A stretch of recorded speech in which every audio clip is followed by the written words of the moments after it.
La région Auvergne-Rhône-Alpes et le casino de Roya vous présentent Ici commence l'Auvergne, ici finit la France. Avec Guillaume sur Logos FM. Bonjour Pascal. Bonjour Guillaume. Bon, j'ai l'impression qu'on est dans on l'a dit tout à l'heure, quasiment un monument historique du Mont d'Or. C'est ça, c'est un monument historique, oui, même du patrimoine français. C'est le premier funiculaire électrique de France, voilà, qui a été inauguré en 1898. Et alors sur les panneaux que je vois, j'ai vu marqué ici et là que la machinerie, la salle des machines, elle a quasiment pas bougé depuis des siècles. Oh non, très peu bougé. Il y a 2-3 pièces de sécurité qui ont été rajoutées, vous voyez, pour suivre les évolutions. Mais sinon, dans son ensemble, elle est d'origine. Oui, oui. Bon, ce funiculaire, pour celles et ceux qui défraient la chronique actuellement avec l'accident dramatique qu'il y a eu au Portugal, qu'est-ce que c'est déjà un funiculaire ? Alors, un funiculaire, c'est un moyen de transport donc, pour pouvoir monter des pentes raides, aidé d'un câble. Donc, le principe de base du funiculaire, c'est un seul câble. Chaque voiture est en bout de câble, ce qui fait que ça fait un système de contrepoids. Et donc après, ici, on a une machinerie. En machinerie, on a un moteur électrique qui compense juste le poids des passagers. Pardon. Et quand on dit grosse pente, c'est le cas, parce que je crois, si j'ai bien travaillé mon sujet, qu'il y a la pente maximale, elle est à plus de 50% là, dans la montée du Mont d'Or. C'est bien ça, 55%. Voilà. Bon, est-ce que ce qui s'est passé actuellement, hier ou avant-hier à Lisbonne, est-ce que du coup, comment on le perçoit ici, quand vous qui travaillez sur ce funiculaire, on en parlait tout à l'heure tous les deux, c'est quand même un domaine, un milieu, un moyen de transport qui est très très vérifié, très très sécurisé. Oui, c'est ça. Bon, en France, on vérifie vraiment, on est très très pointilleux au niveau des vérifications et de la sécurité. Après, au Portugal, je ne sais pas comment ça se passe. Après, on n'est pas au courant de ce que font tous nos voisins, quoi. Mais en France, on est très, très, très surveillé. Oui. Bon, il n'y a pas de raison de s'inquiéter particulièrement. Vous me disiez, quoi qu'il arrive, s'il y a un problème, on a des moyens de secours, évidemment, des moyens de freinage d'urgence. Ah oui, bien sûr. Il y a un frein d'urgence en machinerie, mais il y a également aussi des freins d'urgence sur les cabines. C'est-à-dire, c'est des mâchoires qui viennent serrer le rail. Donc, en cas de rupture de câble, en fait, tout ce qui peut nous arriver, c'est de rester bloqué.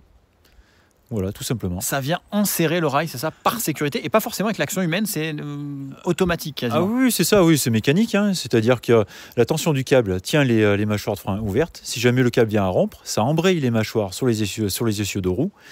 Et plus on descend, plus ça freine, et plus ça vient serrer le rail en plus. Ça emprisonne le rail de manière à ce que ça évite le déraillement. Bon, Pascal, si on parle de choses un peu plus positives, un peu plus joyeuses, ici, le Capucin, le funiculaire du Capucin, il fonctionne toute l'année ou c'est là il faut venir en profiter assez vite là, avant que la météo change ? Il faut vraiment venir en profiter maintenant. Parce que là il fait 12 degrés. Oui, ça va, c'est un temps de septembre. Voilà, oui, c'est un temps de septembre. Bien sûr. Demain ils annoncent 25, vous voyez, on va passer de tout à rien, mais c'est pas. Voilà, faut la météo, faut être. Voilà, c'est comme ça. Et alors, le funiculaire, il est ouvert comment en fait ? Alors on est ouvert du 1er mai jusqu'à la Toussaint. Après l'hiver on n'est pas ouvert, ça serait compliqué avec la neige, le givre et tout ça. Et puis vous voyez les cabines sont à l'air libre, on n'aurait pas beaucoup d'amateurs. Donc c'est vraiment, et puis on est très lié avec le thermalisme aussi. Donc on essaye d'ouvrir pour la cure thermale.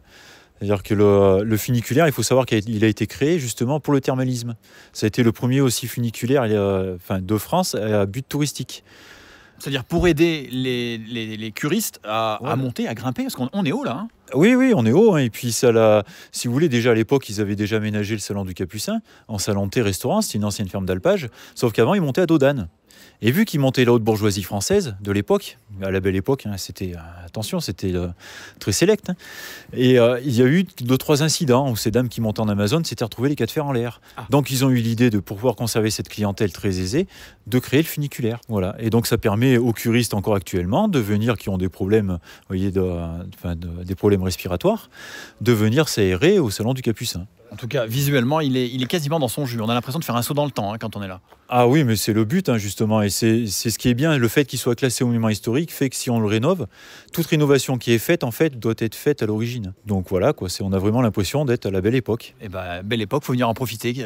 Funiculaire du Capucin. Le départ, il se fait au Mont d'Or et on arrive à plus de 1200-1300 mètres. 1250 mètres.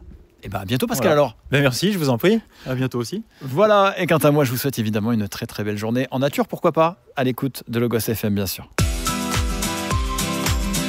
C'était Ici commence l'Auvergne, ici finit la France. Avec nos partenaires, la région Auvergne-Rhône-Alpes et le casino de Roya. Le lieu de divertissement incontournable au cœur de notre territoire. Jeux, restaurants, spectacles, salles de réception.